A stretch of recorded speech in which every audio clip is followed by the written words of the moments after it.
السلام علیکم ورحمۃ اللہ وبرکاتہ۔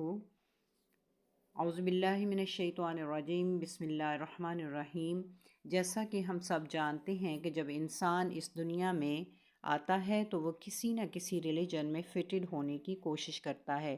کبھی بھی ایسا نہیں ہو سکتا کہ انسان کسی بھی ریلیجن سے منسلک نہ ہو، پھر اس کو زندگی گزارنے کا طریقہ بھی مل جائے، ایتھکس اور ایٹیکیٹس اور مینرز کا پتہ بھی چل جائے، اس کائنات کے چلتے ہوئے سسٹم کی سمجھ بھی آنے لگے۔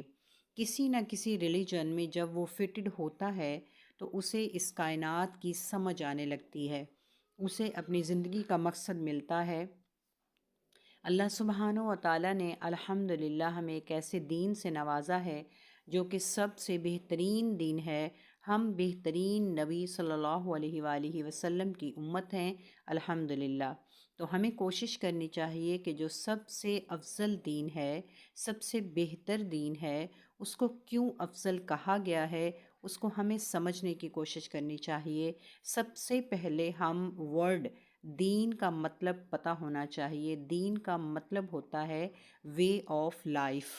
دین اسلام ہمیں جو زندگی گزارنے کے اصول بتاتا ہے، طریقہ کار بتاتا ہے، کس طرح ہمیں زندگی گزارنی ہے۔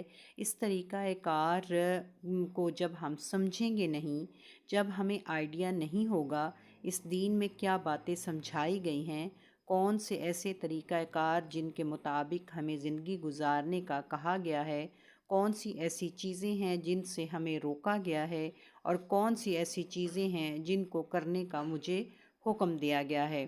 جب انسان کے پاس خود سے کوئی علم نہیں ہوتا تو انسان کا بہک جانا بہت آسان ہوتا ہے، انسان کے گمراہ ہونے کے چانسز بہت زیادہ بڑھ جاتے ہیں، کیونکہ جس طرف اس کو کوئی چلاتا ہے وہ چلنا شروع ہو جاتا ہے۔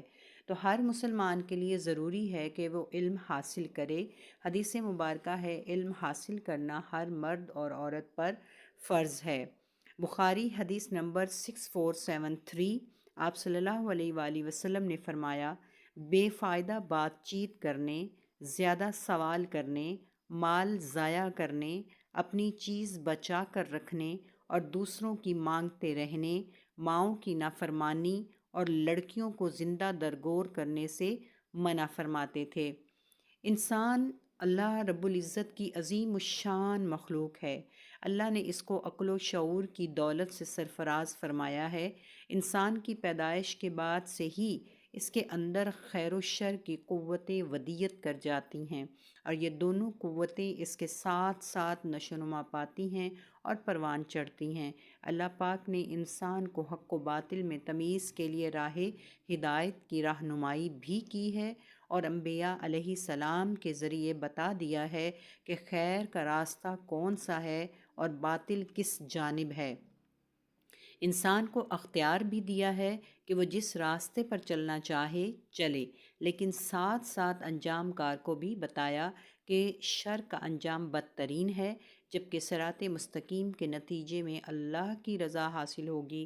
لہٰذا اگر ہم انسانوں سے کسی لمحے میں خطا ہو جائے اور شر کا ارتکاب کر لیں تو چاہیے کہ رجوع اللہ کریں اور توبہ استغفار کے ذریعے رب کریم کو منا لیں، کیونکہ وہ تو یہ توبہ کرنے والوں سے محبت کرتا ہے۔ استغفر اللہ ربی من کل ذنب و اتوب الیہ، اے اللہ ہم تجھ سے تیری بخشش کے طلبگار ہیں اور اپنے تمام گناہوں کی معافی چاہتے ہیں۔ تو رحیم و کریم ذات ہے، ہمارے ہر گناہ کو تو جانتا ہے، ان گناہوں کو معاف فرما دے۔ وآخر الدعوانا ان الحمد للہ رب العالمین۔